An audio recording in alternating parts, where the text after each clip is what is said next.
Di tengah demo Indonesia gelap hingga hashtag kabur aja dulu sebagai respon warga dalam bentuk kekecewaan dan keadilan di dalam negeri yang dinilai tidak berpihak kepada masyarakat. Ditambah lagi terjadi PHK hingga pengangguran di mana-mana, Prabowo malah meluncurkan Badan Pengelola Investasi dan Antara yang diproyeksikan sebesar 900 miliar dolar Amerika Serikat atau lebih dari 14.000 triliun rupiah. Selain makan bergizi gratis, rupanya Danantara ini juga digaungkan Prabowo semasa kampanye kemarin.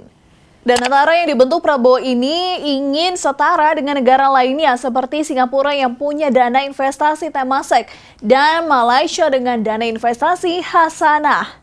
Prabowo melihat dua negara tersebut yang pernah mengalami masa-masa krisis kemudian meningkat pertumbuhan ekonominya melalui dana investasi tersebut. Dan untuk meyakinkan Danantara kepada masyarakat, Prabowo menggandeng dua presiden sekaligus yakni Presiden ke-6 Indonesia yaitu Susilo Bambang Yudhoyono SBY dan Presiden ke-7 Joko Widodo. Ketiganya resmi meluncurkan Danantara pada 24 Februari 2025, di mana Prabowo sebagai pembina dan penanggung jawab Danantara, sementara SBY dan Jokowi masuk sebagai Dewan Penasehat. Namun lagi-lagi warga mempertanyakan soal pengelolaan dana ini dengan berkaca pada beragam program strategis yang berasal dari dana publik malah berakhir mangkrak.